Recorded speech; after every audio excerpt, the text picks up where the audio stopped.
In Anishinaabe culture, it's said that men have next to nothing to say about women. Women are the ones who give all humans first teachings and first nurturance. In this way, women are seen as without equal. They are life givers. You might be wondering why I'm even talking on Lesson 9. As the professor, I suppose I have the responsibility to put this lecture together, but I do so knowing that I'm not only accountable to you, the student, but to the Aboriginal women whom this lecture represents. The ethics go beyond just being truthful and clear. I also know that I should not appropriate what is not mine. There is a saying in Anishinaabe culture, a man should not watch a woman, because if he does, she'll turn away. When Aboriginal women experience violence of any kind, it's a political act. It's so because Aboriginal women as a group are the most vulnerable sector in the Canadian population. This is not an accident. It's a historical reality and a direct consequence of the colonial policy over the last 150 years. If you've been following the national news over the past few years, you will readily recognize that violence against Aboriginal women has been a regular topic. Currently, a commission on murdered and missing Aboriginal women and girls is underway and struggling to define its core purpose and actually having trouble with that.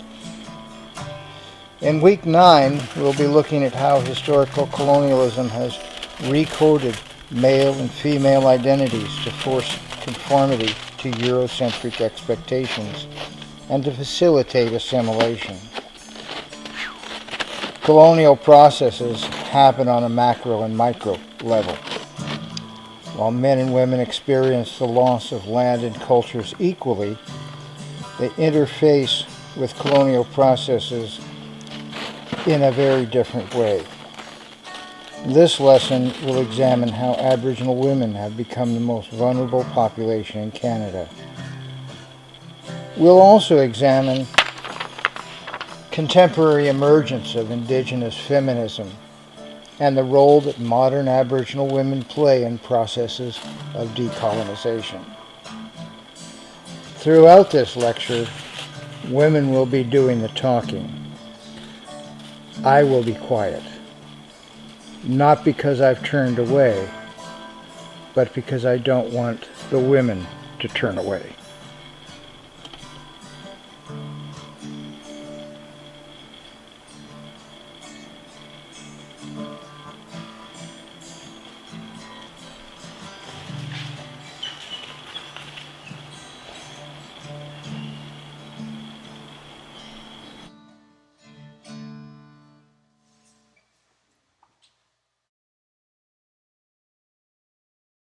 My name is Suzanne Patlis. I'm Mi'kmaq mother from Mi'kmaq territory, and I'm an organizer of Removing Cornwallis event. Well, yesterday we had a meeting with the mayor where he presented me with his response to my email. He read it out loud and then he signed it and handed it over to me, and he basically explained their process and we explained our position in this whole thing. We explained where we're coming from, where our oppression is coming from, because as white people that we were meeting, they don't understand our oppression, they don't understand our destitution, they don't understand our struggle. So we tried to fit in that hour where our position is and where we're coming from. We did explain to him that we are coming from a non-compromisable stance, but we are willing to respect some sort of process. But our goal at the end of the day is for removal of Cornwallis, and we let that position be known. And he turned around and told us that he feels that it's important to incorporate the street names, the city parks, and everything into that whole process of removal. He was very compromising because in the media I explained to him that he depicted me as being violent, and that I forgave him for that, and he wasn't willing to like even engage with me through email conversations before, and he was able to present me with the letter, and then he agreed to even be here today for the event, and he even provided us with a cover for the Cornwallis statue.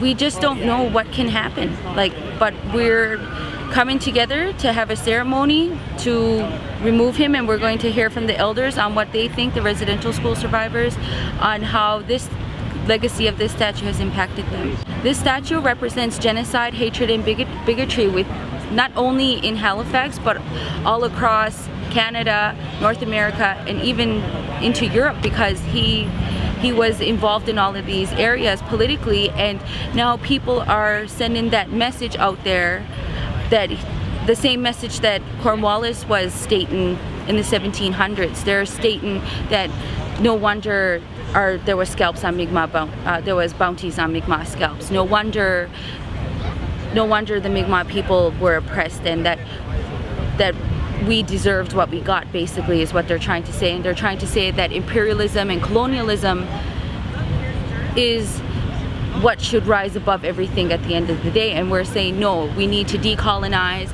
We need to start accepting one another's cultures and heritages. Even though they may think we're coming out of a place of hate, we're actually coming out of a place of love.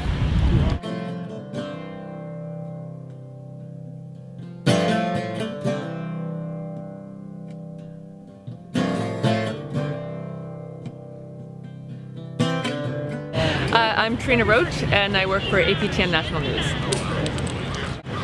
I'm here to cover the ceremony that's going to be happening today. Mi'kmaq have been demanding for decades, really, that the statue be removed, and trying to educate other Canadians on the sort of brutal history of Cornwallis. But it kind of came to a head after July 1st, when the Proud Boys interrupted a Mi'kmaq ceremony here, and that really kickstarted a grassroots movement to demand that the statue be taken down, or just to take it down themselves. If you don't do it, they say we will. So now that's all led us all here to this moment today, and there's other media here, to see what's going to happen and what kind of resolution there's going to be from this sort of grassroots movement. You know, everybody can cover easy Indigenous stories, but when it comes to conflict, when the Indigenous perspective is confronting the Canadian value system or the Canadian ideology, I think sometimes that's where Indigenous people get frustrated with mainstream media. And then sometimes our stories end up the same, right? I mean, I'm not professing to be the voice of Indigenous people. It's not that, but I think that there's certainly, I have an understanding of the issue, maybe because it's all I do.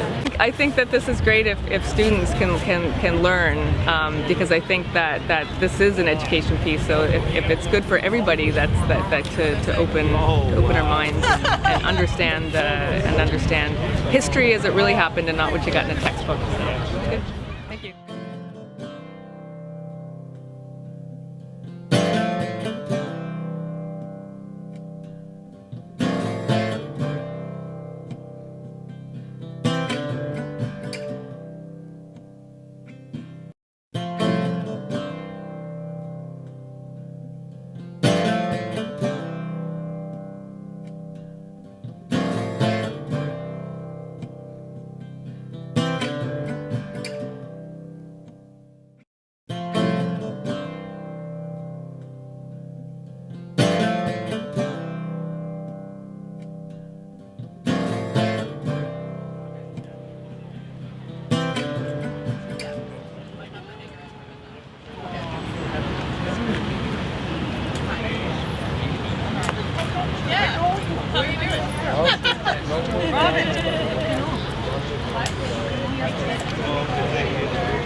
Yeah, no, that's like I was trying to talk to her.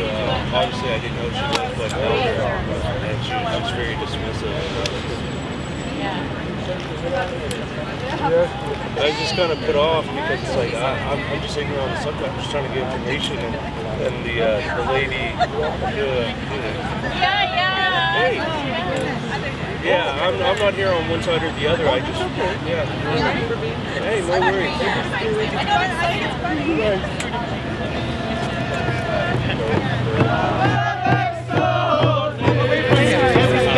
What respect?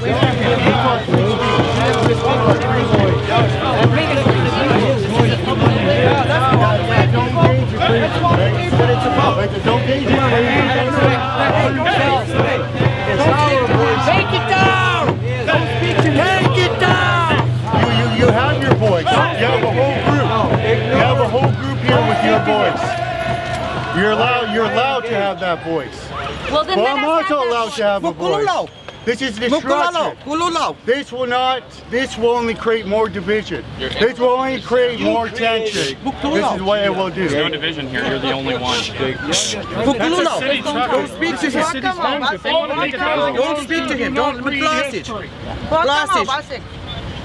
I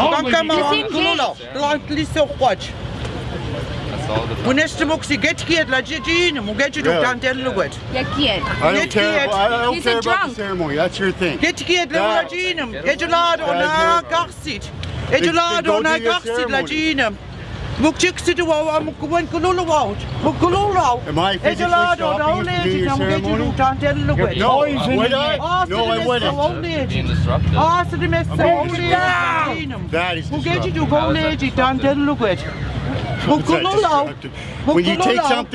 When you take something down, that's disruption. That is disruption. When a stone of that moves, that is technically a disruption. So you know you can play word games all you want. You've obviously not read your history, my son. language. Okay? Blasic, Paskino, Abijidanej, Uladet. No, Okay. no, no, Jake. Mukulula, Klubulari quiz. I helped you out a lot, bro. I helped you out a lot. You know that. Blasic, do not speak to him. Jignam? Blasic. Men do now with you with it. I'm in the house with him. That's okay, quiz. Alright, that's alright. No, just keep it down. Okay? That's alright, quiz. Alright, too, Igna. He can't help it. He can't help his rage. Look, I helped him out a lot. I took him to places. That's all right, Quiz. That's okay. That's all right, honey. That's okay. That's all right. He can't help it. Fuck you. No. All right, David, now, Quiz. Don't go. Just go. Just all right, David. We'll give you a chance to have someone else. Okay, let's just go back to.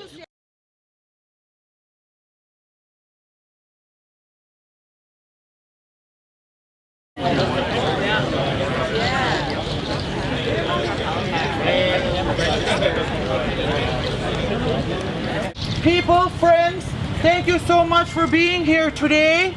My name is Elizabeth Marshall. I'm one of the ones that helped to organize it. And by our way, we practice wise counsel. When the elders instructed us, they told us to take this symbol of genocide down. They said, take Cornwallis down. Now, in my education, I have 2 degrees.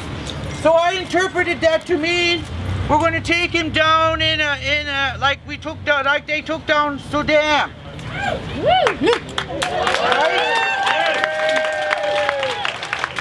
I thought we were supposed to take him down like they took down Stalin. But that's my educated mind. And then the elders called me back and they said that we taught you better than that. They said, we didn't say take him down like in violence. They said, we want him taken down in our way. We want to take him down in love. We want to counteract the violence with their hatred with love. Because that's who we are. Do you think this continent and this whole place, Timbuktu, was made with hatred and violence? No. It was made with the love of us. It was made because of our love for Creator and love for our ancestors. And they instructed us to welcome all of your ancestors to our land. We were instructed to share this great bounty with all of you. And we have kept our word for 300 years. We have never broken our word with Creator when we were instructed so many times, so many thousands of years ago. We've kept these traditions alive, all that in ceremony. So when my elders pulled me back last week and they told me that he has to be taken down with respect and with love, we said okay, that we had to sit down and figure out another way to do this according to wise counsel. Because for us, wise counsel means that we deliberate with our people, the old, the young, everybody. Nobody is excluded. Everybody is included in our deliberations. And even when the elders tell us something in wise counsel and give us direction, even when we don't like it, like I wanted to bring them down like Sudan, woohoo, right? And but the elders said no, and so even though they said we can't bring them down like Sudan, they said they still wanted to bring down. So we're going to do it in our tradition, and in our tradition, he's coming down. First, the mayor's office has kindly agreed to help us, and they're working with us, and they're going to put a tarp on this, and that's why this big yellow thing is over there.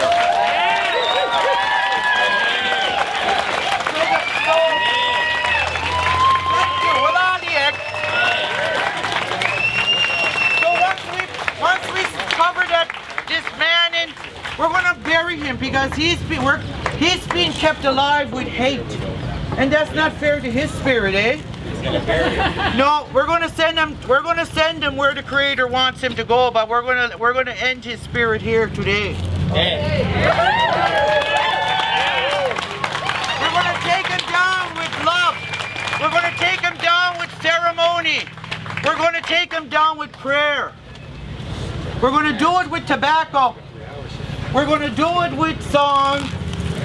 And this poor man, and everything, the hatred and the bitterness and the contempt and the violence that he represents will also be forgotten.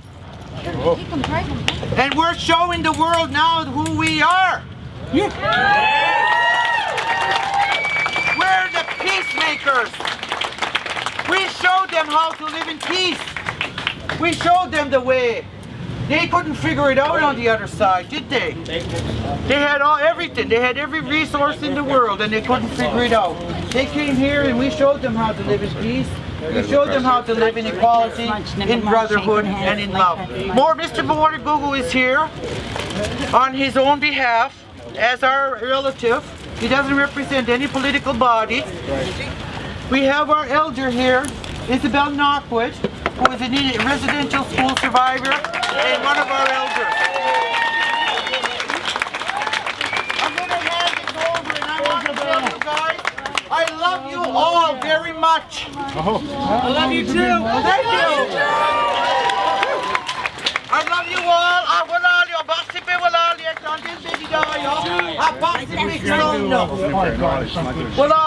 Thank you. Have a good day, everybody.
Hello,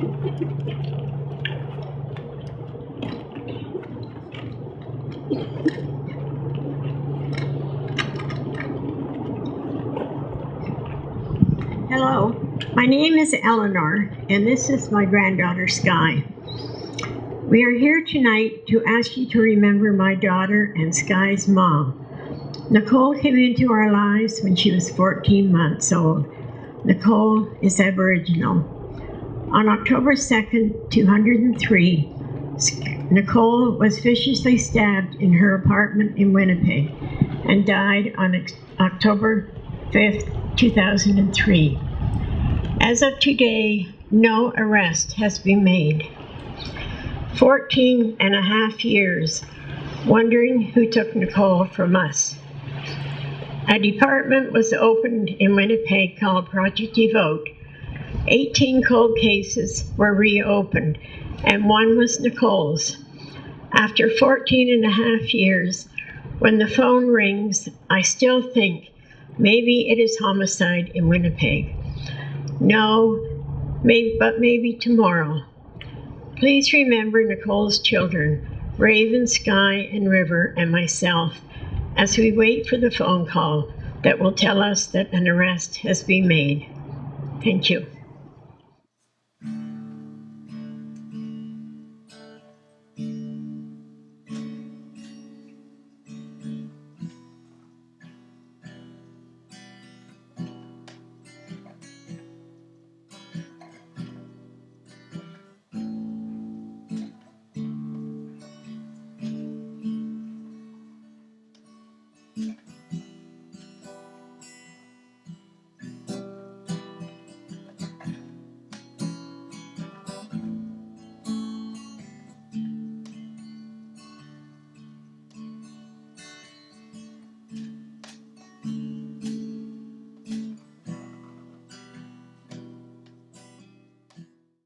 The National Inquiry into Missing and Murdered Indigenous Women and Girls has struggled to define its mandate.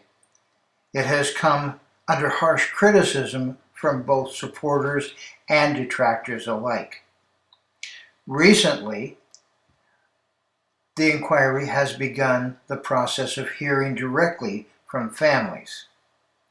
This is an essential step in helping some families find resolution to the loss of their loved one. The research into the why is also essential. Some guidelines for methodology are: avoid essentializing gender roles.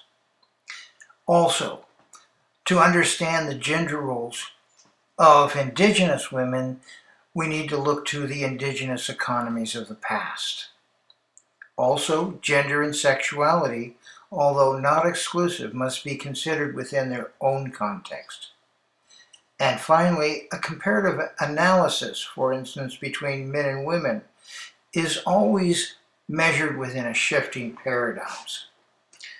It is also important to understand that women have transitioned from Indigenous to Aboriginal. These themes have impacted that transition. Only men of a male-oriented society arrived as traders, seamen, and soldiers, and this sexualized Indigenous women. The gift economy gives way to a peasant economy. Property rights, wealth, and governance become a man's domain through colonial relationships. The population of Indigenous men declines due to disease and warfare, and because of this, women become less valued as partners. It is no mystery why Aboriginal women are vulnerable.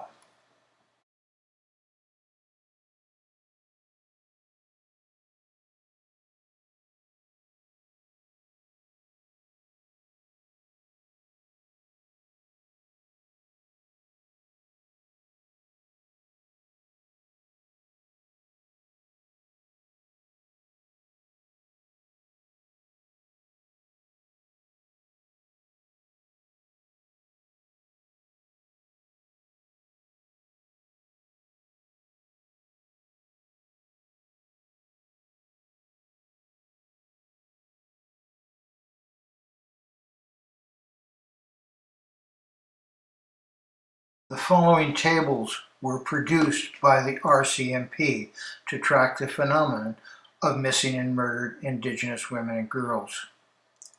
Use your pause button to stop and review these tables. Take notes, analyze the data, and then formulate your own conclusions as to why Indigenous women are 4 times more likely than other women to be murdered in Canada.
I hope your analysis is going well. It's rather obvious that economic class has a lot to do with the vulnerability of Aboriginal women. However, Aboriginal women won't let it alone. They have organized to defend themselves, challenging the government and the society as a whole. Aboriginal women are organizing to overcome this vulnerability.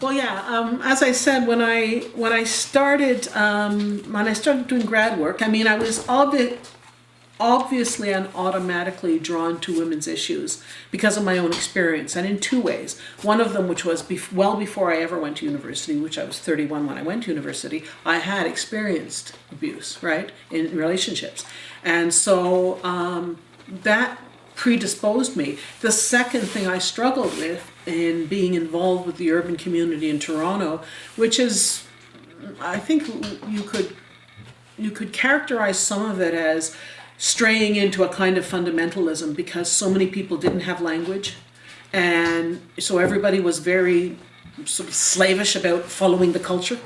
And so that meant that issues of menstruation for women, right? Like not being able to go to a sweat lodge, not being able to speak in a circle, all of those things which were held to in ways that reflected, I think, the difficulties that the urban community in Toronto was having with questions of culture after residential schools, right?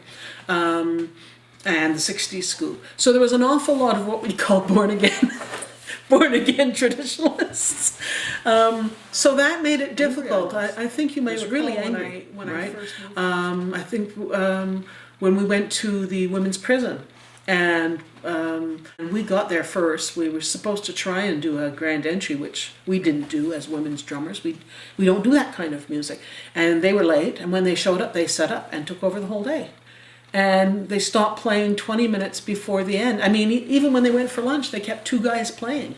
And even though we kept asking, right, you know, we've been here and 2 of our members paid childcare.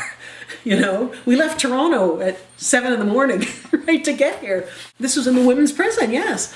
And so by the time we got to actually play what we play, right, aside from trying to do some kind of round dance as grand entry, which we didn't feel competent to do, but we had to do but anyway, the group that was there played all day, and by the time we were able to play, there was 20 minutes left. We were into our second song when they had to end it. The anger that I felt, in part, had to do with being a latecomer to the urban community, being mixed blood, aware that somehow young women they could tease young women, they didn't know how to deal with older women. Anyway, this was some of the things that fed my anger. I think it was my experiences in the Toronto urban community as somebody who, you know, before I went to university, had been in 2 abusive relationships, and had fought for many years to raise my spirit out of that. And expecting that when I became involved in the urban community, which was late, and in part it had to do with my mother really only valuing our Indigenous identity after Oka, right? Then she became, like, we went down east to kind of talk more about our relatives, because my mother was a product of, I mean, when her mother was growing up, the Wounded Knee Massacre had happened, right? Like, that's how old. My mother was born in 1916, and she was the 12th child. So, you know, my grandmother was alive when Wounded Knee happened. And I think that and the hardening racial climate in the Maritimes at the time convinced her that really you just have to go upwards. There is no going backwards, and there's no recovering from where we are. And don't forget, Mi'kmaq people had experienced massive colonial assaults from the point that the 1725 ceasing of basically almost 150 years that the Mi'kmaq people were at war with the British off and on. So there was a tremendous changes to the culture, and basically by the time my grandmother was born, Mi'kmaq people had dropped to, in Nova Scotia, less than 1,500 people left. Handful of people in New Brunswick, you know. And when you come out of that, it's like your children just move up. Doesn't matter how. So my mother grew up, there's no Métis identity in the Maritimes. You were either Mi'kmaq or you were white. So they settled for Acadian, right? And it's only when I really began looking at pictures of my grandmother and my aunts and uncles and everybody else and saying, these pretty much look like Native people, right? What's with this? And so it wasn't really until after Oka that she began to, I think, really think that Native people mattered. I mean, she taped the whole thing, right? Endless tapes of it. But, and then there was some ceremonies in Toronto that I started going to, and then she came to as well. You know, so that's what really meant that I entered the urban community as an adult without any real, and hand drumming was what brought me in. That gave me a role in it, a place in it. But that was such a fraught area. We were constantly being silenced. And I even saw that with my own students when I was teaching at Queen's.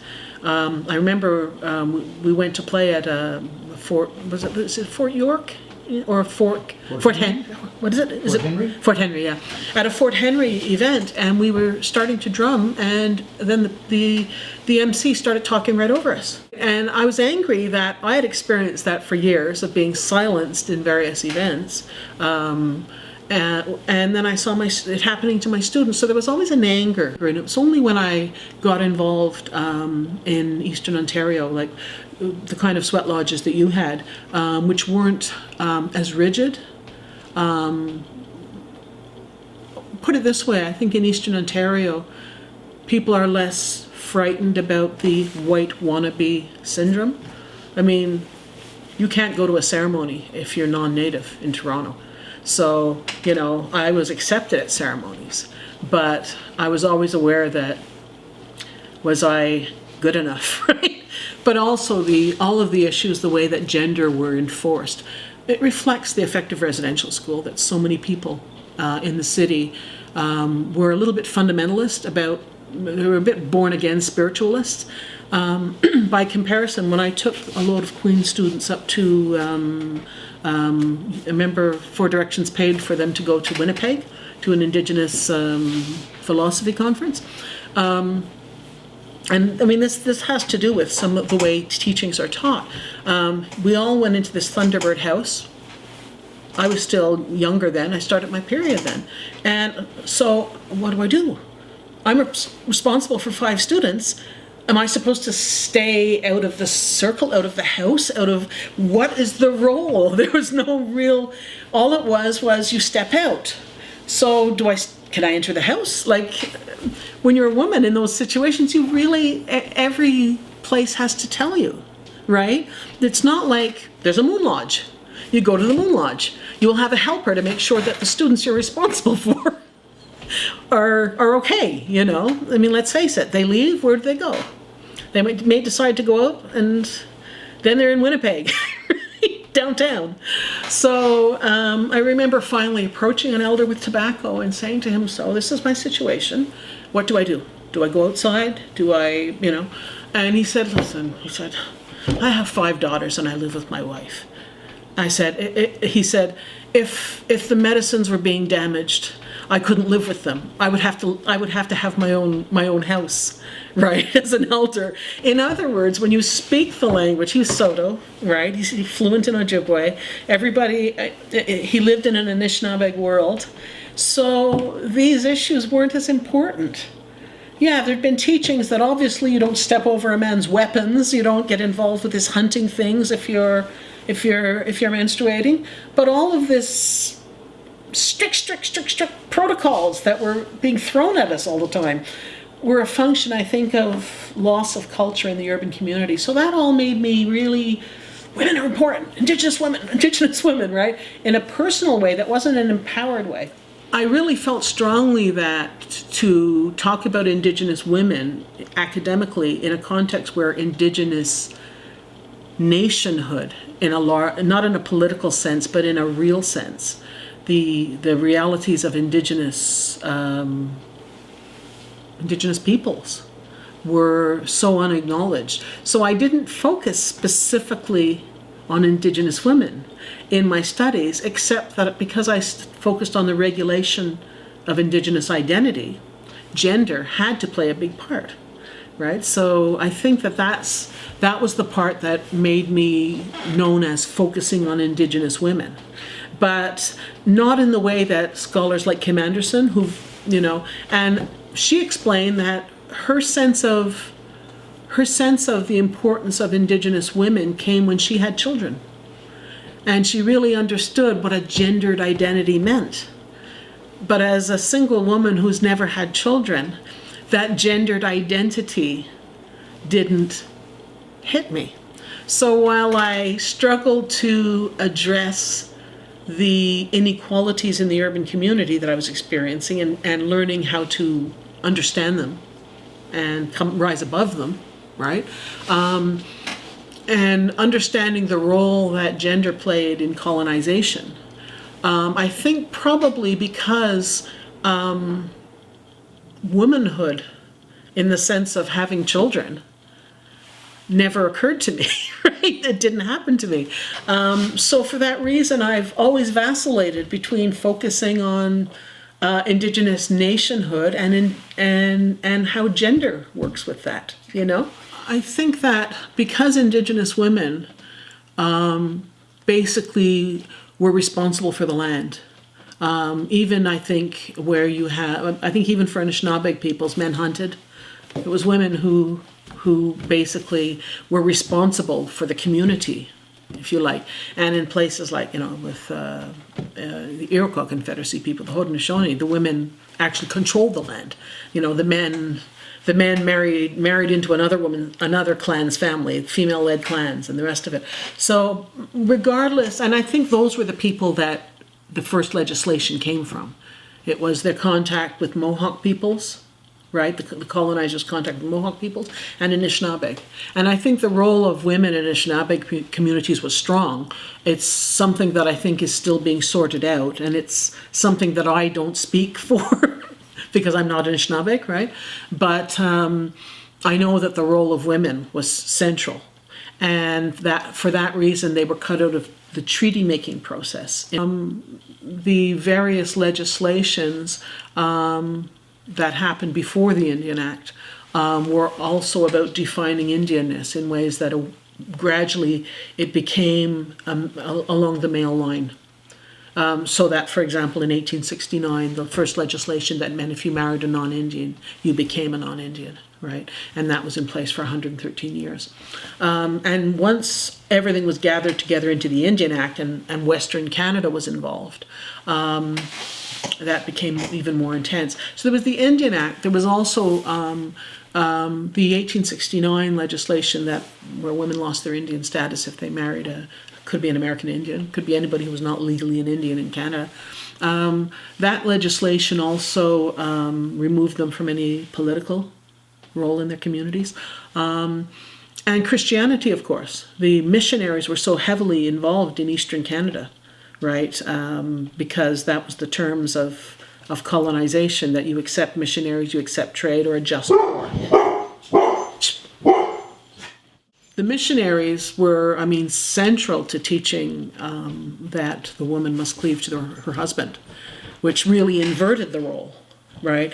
And I think in some ways it's not just Indigenous peoples here, any land-based peoples who haven't been disrupted by colonization, say the Roman Empire, or anything that rips you off the land.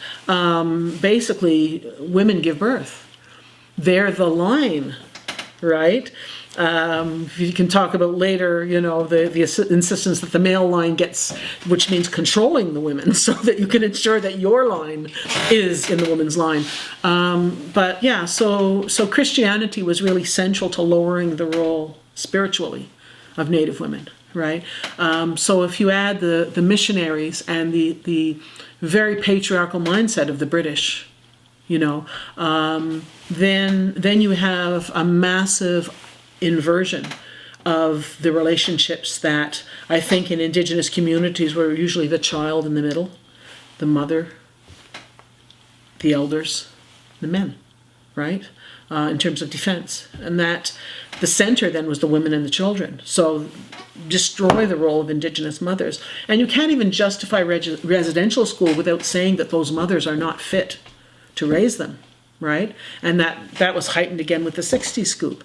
So it's been going on for years. And in terms of the Indian Act, by the first Indian Act in 1874 or 76, I always forget, that gathered together all that legislation that had previously been there.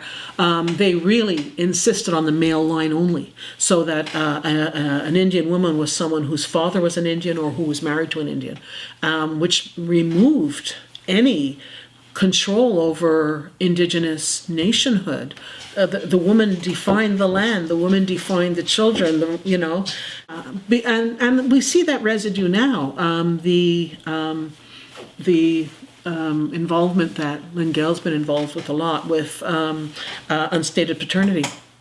Because of the ways in which the line has been defined by men, has meant that today 25% of the children born in Manitoba, because of unstated paternity, which means you may have a child by somebody and you're not going to want to declare the father for various reasons, so your child will be 6'2". If that child does the same thing, then non-Indian. So 25% of all births from Indigenous women in Manitoba, status Indians right now in Manitoba, 25% of them, because of unstated paternity, are diminishing their status or becoming non-Indians legally, right? So, so that male line still applies today. Women are the only people, Indigenous women are the only peoples. It's tricky because to view Indian status as citizenship is complicated.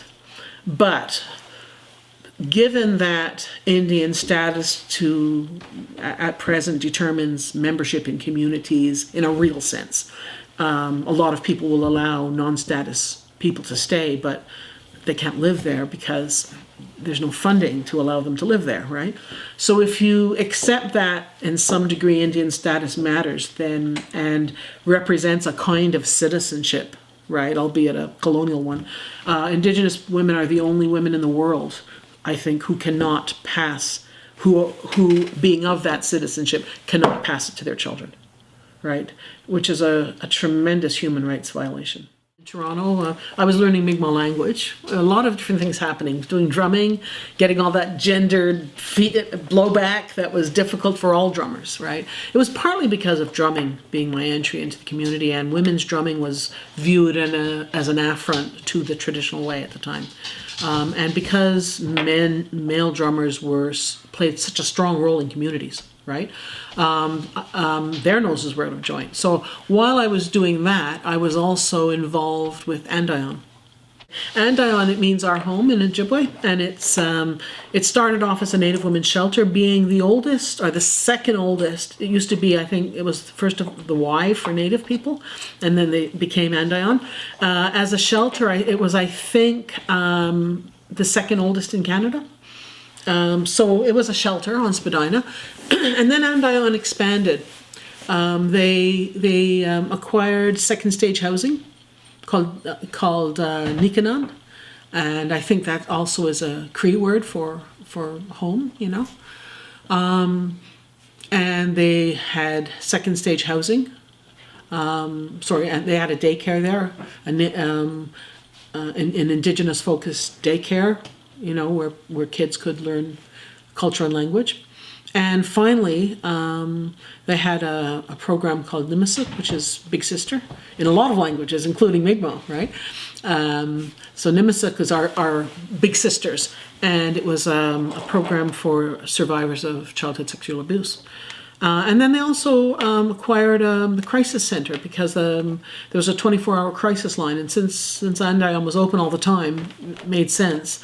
And then we had the crisis center itself, which was on Bloor Street. So Andayon became a very large group, and we were on the boards of directors for it, and that involved a tremendous amount of activity.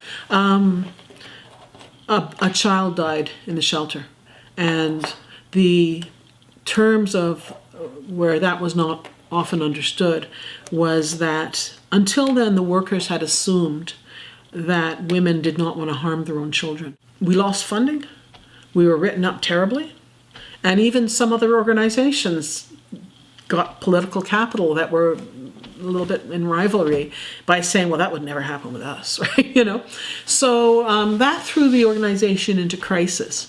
It also threw the executive director into a crisis at the time, and from there problems began with micromanaging. You know, she began to micromanage everywhere, and finally we gave director, and this was all the board of directors had to do all this. We appointed directors for each organization and elevated her to an oversight role. And then she sued us for, when your employment has been changed. So we began having to fight her. So that's lawsuit being drained. All of the boards of directors began falling away, because there's a lot of people who like to be on a lot of boards just because it looks good on their resume. Finally, there was the three of us who sang together, and I had been the chair of it, the head of it, and then then I was just a member. There was a group of us who sang together, and Rose Cunha, who was the president of the board, and Rose was dying of cancer. And there was a time when she had to micromanage the organizations because our ED walked away. And I think it killed her, right? So it was a really hard time, right? And all the other people left because they didn't like the scandal. But Zainab and Isabel and I stayed, right? And I by then was at Queen's and commuting in for all our meetings. So that was a very hard time. Anyway, ultimately, children and it used to be called Community and Social Services, began to lecture us about how we were losing money as a board. We finally decided that this was an absolutely dysfunctional situation and that we were going to resign en masse, but then we agreed to hand it over to another board of directors. Before we left, we hired a new ED who took control of all of it. And then we stepped out and a new board took over. But it was really hard to watch the pressures that Native organizations are under when you're funded by governments to do certain things and you're trying to do a lot of other things. When our ED, who had built up the organization, she was amazing at creating funding opportunities.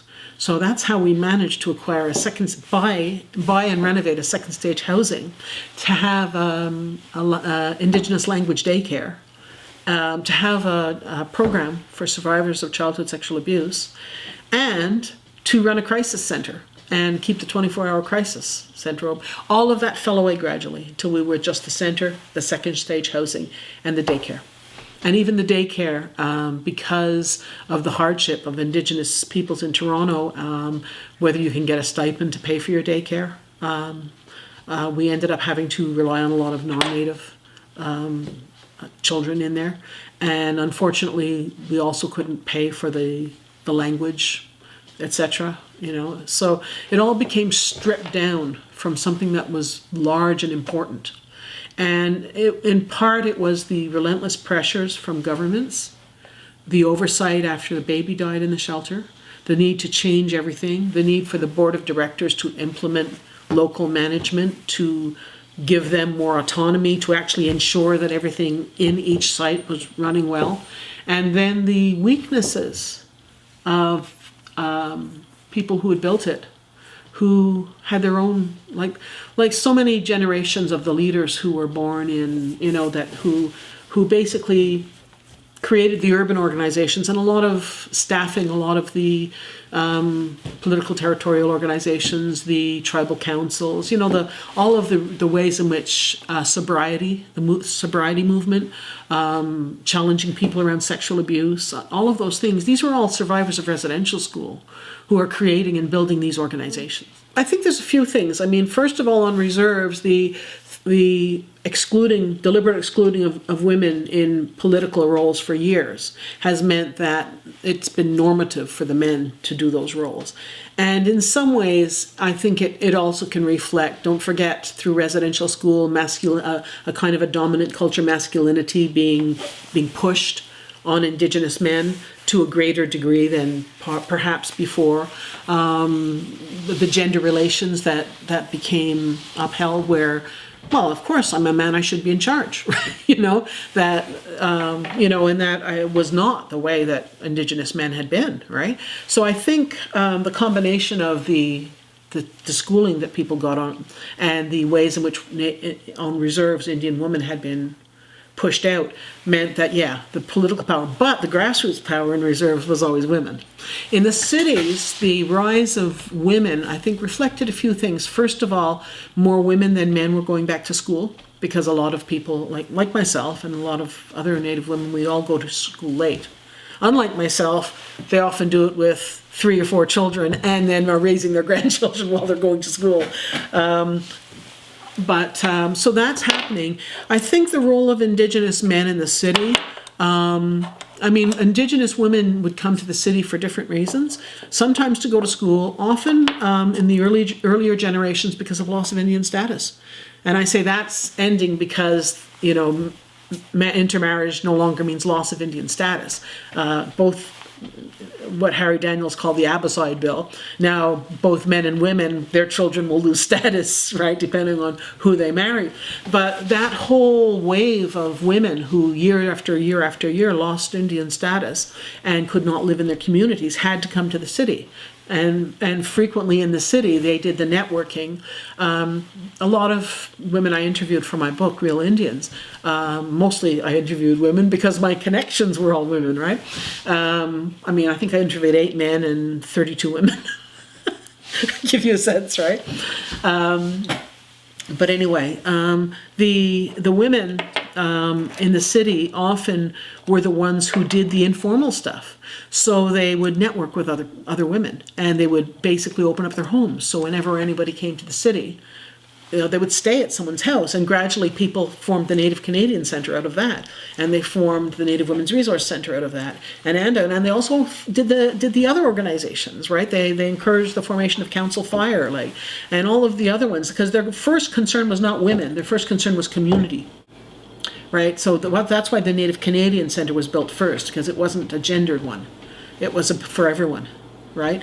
And then the other organizations were, and I think it reflects, first of all, that so many women lost their status and came to the city, whereas the men who come to the city often were the product of residential school.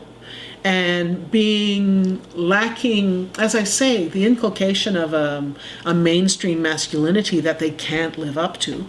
And it's always partial. These things are always partial, right? They're always fragmented and contradictory, But I think it meant that Indigenous men in the city didn't have the grassroots potential that Indigenous women. Don't forget, they care for the kids. So they care the kids have to meet other Native people, so you have to network to make sure that the kids get together with other Native kids, and we have to open our homes to make sure people coming into the city, men and women, have a place to stay. So Indigenous men didn't have that kind of organizing skills, and I think because so many came to the city because of residential school, and it encountered a destructive kind of vision of this is what masculinity is, and we don't fit it. Right, so I think that Indigenous men in the cities have been more marginalized, not by women, but by the dominant masculinity. Like the need to care for children keeps women strong, right? The men haven't had that, right? So when they come to the city, struggling with addiction, drifting. And of course, Native men at the time when were doing a lot of traveling back and forth. But in the cities, what do you do? You get together, you drink. Native women who come to the cities with their children, they can go to pieces and drink, but then they lose their children and everything else, right? So I think the disciplining role of having to care for families kept Native women on the straight and narrow more, those who were strong enough to survive it. And a lot of them weren't, and that's why we had the shelter for Native women, right? Because of the violences, the many levels of violence, and the tremendous racism and the sexualized racism, right? The Missing and Murdered Women's Inquiry, or rather, not the inquiry, the epidemic of missing and murdered women is because of that, right? But yeah, I think that's why in the cities the women have done the community building and the men haven't, and there's been real efforts to address the needs of Indigenous men because of the fact that they fall through the cracks, they struggle with addictions a lot more, I think, don't have, in some ways, I'm just thinking of the people I knew. Yeah, so I don't know, when I think about Indigenous women today and for the future, right? I mean, there's a lot of different things. I mean, one of them is as organizers, that I think the work that gets done by women. And again, I think it's, maybe it's it comes from two places. I think, the old cultural imperative so long in our communities that that women basically were responsible for the children and in many cases the land. So naturally, maybe there's maybe something biological. You raise the children, you have to multitask. But whatever it is, I think it's Indigenous women that are doing most of the grassroots organizing, right? And then it's Indigenous women who are still the most targeted. I mean, it's men too. I mean, Colton Bushy, right, is an example that Indigenous men are seen as dangerous and as criminal and can be targeted that way. Indigenous women are seen as expendable, as women who are to be used sexually and then disposed of. The epidemic of missing and murdered women is and is an ongoing thing and keeps happening. And it reflects two things. I mean, I think it overall reflects the dominant culture. Some of it also reflects the damages that Indigenous men have reached and them targeting Indigenous women. I think on the one hand that, that Indigenous women will continue to do the things that we have to do. Idle No More, started by Indigenous women, right? And that one is so far reaching and still is there, you know what I mean?